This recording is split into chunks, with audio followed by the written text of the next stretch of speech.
Halo semua, perkenalkan nama saya Felicia April Purnomo dari kelas 12 IPA 2, nomor absen 6. Kali ini saya akan menjelaskan tentang surat lamaran pekerjaan.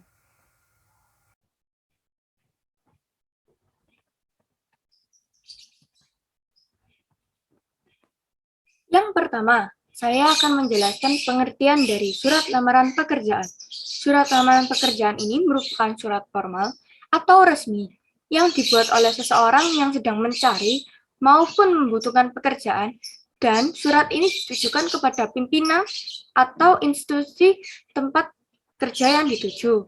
Nah, mengapa sih kita harus membuat surat lamaran pekerjaan? Surat lamaran pekerjaan ini dijadikan bukti bahwa kita telah mengajukan diri dan merupakan hal yang pertama atau menjadi hal pertimbangan yang dilihat oleh perusahaan atau lembaga dalam menyeleksi pelamar pekerjaan di tempat mereka. Bagaimana sih sistematika surat lamaran pekerjaan? Yuk langsung kita bahas. Yang pertama, ada tempat dan tanggal pembuatan. Nah, tempat dan tanggal pembuatan ini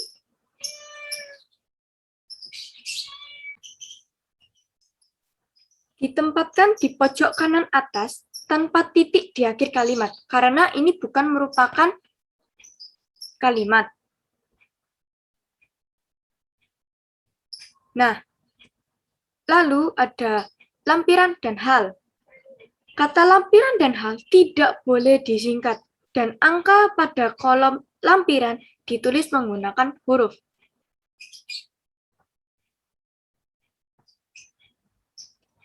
Lalu ada alamat surat. Alamat surat tidak boleh menggunakan kata kepada. Alamat disarankan tidak boleh lebih dari 3 baris. Tulisan jalan pada alamat tidak boleh disingkat. Tidak menggunakan titik di masing-masing akhir barisnya. Seperti pada contoh ini sudah benar. Lalu ada salam pembuka. Diakhiri kata salam pembuka ini diberi tanda baca koma. Alinea pembuka.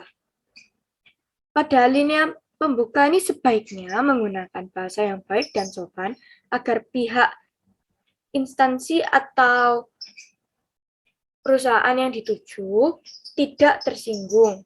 Di dalam alinea ini juga sudah harus muncul pernyataan umum yang menggambarkan diri pelamar. Isi ada 2. Yang pertama isi identitas dan isi maksud dan tujuan. Yang pertama isi identitas. Isi identitas ini biasanya berisi keterangan berupa nama, jenis kelamin, tempat tanggal lahir, pendidikan terakhir, alamat, dan nomor telepon. Bisa juga ditambah lagi sesuai dengan keperluan yang dibutuhkan. Di dalam menuliskan keterangan tersebut, huruf awal kata yang digunakan merupakan huruf kecil.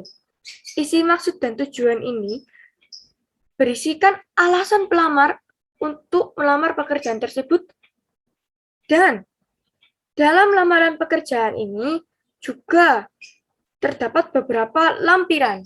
Nah, bisa dilihat di sebelah kanan atas, itu sudah ada contoh lampiran yang benar.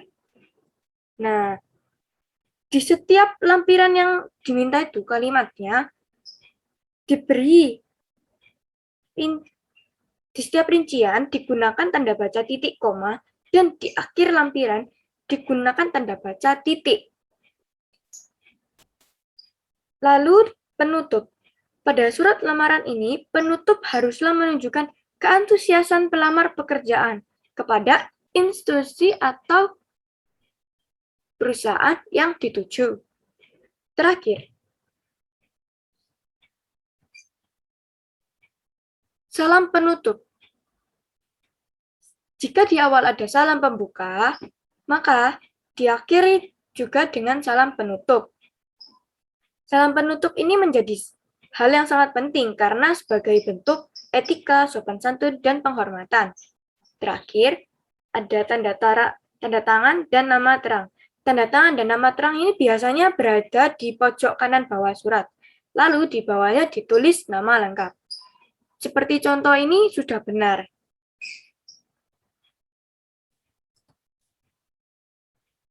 Sekarang kita akan membahas tentang unsur kebahasaan yang ada di surat lamaran pekerjaan. Yang pertama, bentuk surat yang standar. Surat lamaran yang dibuat sudah harus menggunakan format standar. Yang kedua, bahasa yang baik dan benar. Nah, dalam membuat surat lamaran pekerjaan ini, kita harus menggunakan bahasa yang baik dan benar dan sesuai ejaan yang disempurnakan. Dalam menulis surat lamaran, harus menggunakan bahasa dan kata-kata yang tidak bertele-tele, agar maksud dari surat tersebut bisa tersampaikan dengan jelas. Menggunakan kata-kata yang sopan. Nah, kata-kata yang dipakai dalam surat lamaran ini haruslah kata yang sopan, tidak boleh kata-kata mengundang sara atau meminta belas kasihan atau bersifat merendahkan martabat sendiri sebagai pelamar. Dan juga harus sopan, sederhana, dan ringkas. Menggunakan kata pengantar yang jelas, singkat, padat, informatif, dan tepat sasaran. Isi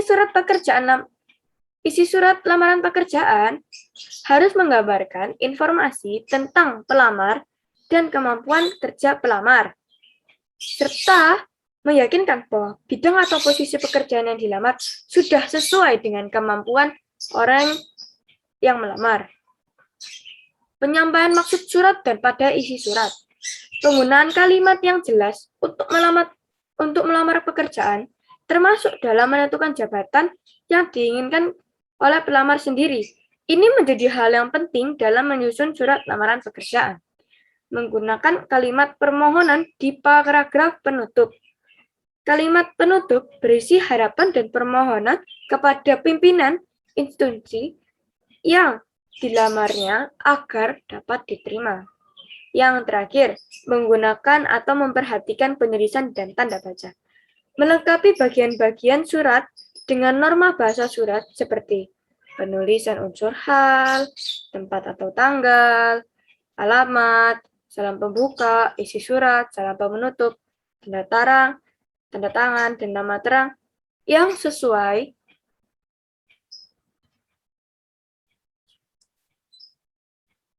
Baik, sekian dari penjelasan saya mengenai surat lamaran pekerjaan. Semoga bermanfaat. Terima kasih. Sampai jumpa.